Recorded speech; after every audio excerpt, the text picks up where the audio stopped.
Pois bem, vamos ao item agora 106.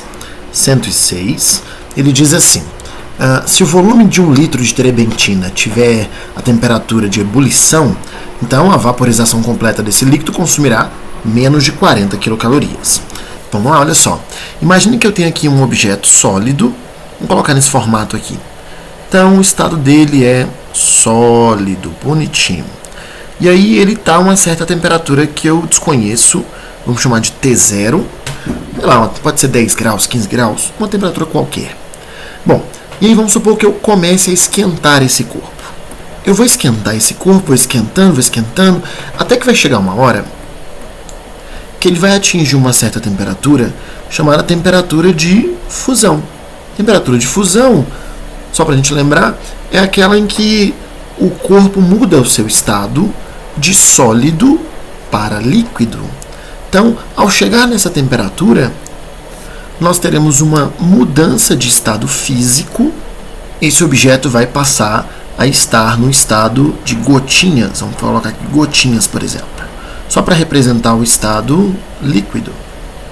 Antes era uma gelequinha sólida, eu esquentei, ele virou líquido, gotinhas líquidas. Bom, se eu continuar esquentando esse corpo, vai chegar uma hora que ele vai atingir uma temperatura de ebulição, que é quando ele muda de estado físico mais uma vez, passando do estado líquido para o estado gasoso. Então, quando chega nessa temperatura aqui, ele passa a existir em forma de vapor. Vamos desenhar um vaporzinho assim com as ondinhas. Então, isso aqui é para representar vapor. Nesse caso, nós dizemos que, em todos os casos, o corpo recebeu calor. Vamos chamar calor de calor Q. Só que o calor que muda a temperatura do corpo, nós dizemos que esse é chamado de calor sensível. Calor sensível é aquele que muda a temperatura do corpo. Mas, na hora que ele chega na temperatura de fusão, nós dizemos que ele... Mas, quando chega na temperatura de fusão, todo o calor que ele está recebendo, ele continua recebendo calor, não é mais usado para esquentar. Vamos lembrar o que é esquentar, né? É aumentar a vibração. Você está aumentando a vibração nas moléculas. Só que chega uma hora que você aumentou tanto a vibração das moléculas que a ligação entre as moléculas se quebra. E aí, nesse caso, o corpo vai mudar de estado físico. É onde acontece a fusão. Nesse caso, nós dizemos que o corpo vai estar usando o calor que ele recebe para uma mudança de estado físico. E por isso ele é chamado de calor latente. Então, o calor latente é aquele que faz o corpo mudar de estado físico, de sólido para líquido, de líquido para gasoso e assim em diante. Bom, mas depois ele volta a esquentar, né? Ele já virou líquido aqui, aí ele volta a esquentar até a temperatura de ebulição. Então, esse calor aqui, ele é sensível, porque houve aumento de temperatura, da temperatura de líquido para a temperatura de ebulição. Quando chega na temperatura de ebulição, de novo, ao invés de simplesmente vibrar a estrutura, aumentar a vibração da estrutura, nós vamos usar o calor para quebrar as ligações entre as moléculas, e aí o corpo passa a mudar seu estado físico, e nós chamamos esse calor de calor latente. Então é importante a gente aprender a identificar cada um deles.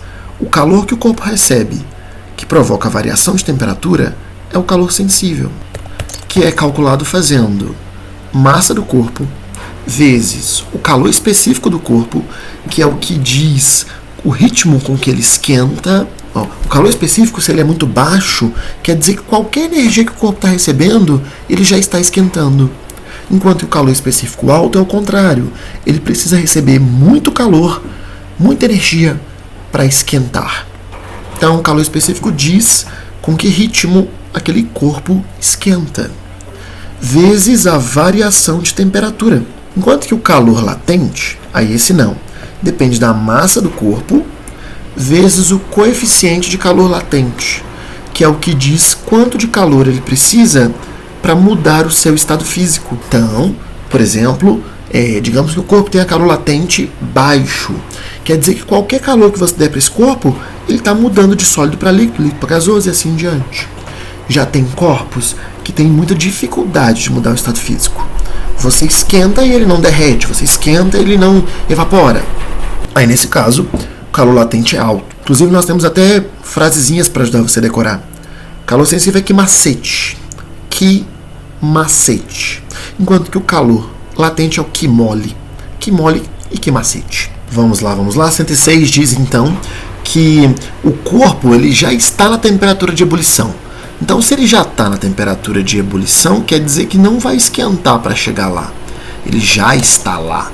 Isso já te diz que não é um que macete, é um que mole. O corpo já está com a temperatura para mudar de estado físico. Nesse caso do líquido para o gasoso. Depois ele fala, então a vaporização completa desse líquido consumirá menos de 40 quilocalorias. Vamos lá na tabelinha para ver o que ele deu para gente. Ele deu a massa? Não. Mas ele fala aqui no enunciado que o recipiente de vidro de 1 litro está completamente preenchido de terebentina.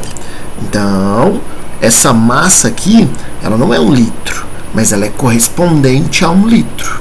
Nós podemos usar o seguinte, densidade é igual a massa sobre volume. Esse volume ele está dividindo, passa para cá multiplicando. Se eu fizer densidade vezes volume, é igual a massa. Então eu vou substituir lá. No lugar da massa vai entrar densidade vezes volume, vezes o coeficiente de calor latente. Bom, ele deu a densidade da terebentina. Está lá naquela tabela lá em cima. Cadê? Aqui está, densidade. Ele fala que é 0,87. Para organizar melhor, vamos colocar as unidades. 0,87. Eu vou até colocar de outra cor para facilitar. Gramas por centímetro cúbico, foi o que ele deu lá. Vezes o volume, que é 1 litro. Vezes o calor latente. Cadê lá em cima? Uma constante, ele dá. Está aqui, calor latente de vapor, 70 calorias por grama. Então, vamos lá. Isso aqui vai dar 70 calorias por grama. Gente, no PAS, as unidades fazem toda a diferença. Você precisa ficar de olho nisso. Então, cuidado para você não cair em peguinhas. Por exemplo, está vendo que as unidades não se anulam, todas elas? O enunciado só quer calorias. Está aqui, ó, consumirá menos de 40 quilocalorias. Então, só pode sobrar caloria nessas unidades. Então, olha só, para ver que grama corta com grama, só que litro não corta com centímetro cúbico. Então, precisa transformar. O enunciado, você já deveria saber de cor, mas o enunciado ainda te ajudou. Falou que 1 litro corresponde a 1000 centímetros cúbicos. Isso não aparece em toda a prova, viu? Você tem que saber isso de cor. Essas transformações matemáticas. Bom, isso quer dizer então que o calor então vai ser 0,87 vezes 1000 vezes 70. Aí você perceba que colocando 1000, aí fica tudo certinho, né? Porque esse litro aqui vai virar centímetros cúbicos, vai cortar com centímetros cúbicos lá embaixo. Só vai sobrar caloria, aí sim. Então isso aqui vai dar calorias no final. Cal. Então vamos resolver isso aqui. Multiplicando tudo, eu vou encontrar 60.900 calorias. Bom, mas o item aqui é em quilocalorias. Para você transformar de calorias para quilocalorias, basta você pegar o seu resultado e dividir por 1000. Logo, 60.900 vai virar 60,9 dividido por 1000 quilocalorias. O item disse que é menos de 40 quilocalorias. Pessoal, uma dica para você. O PAS sempre adora esse tipo de jargão. Você viu lá 40.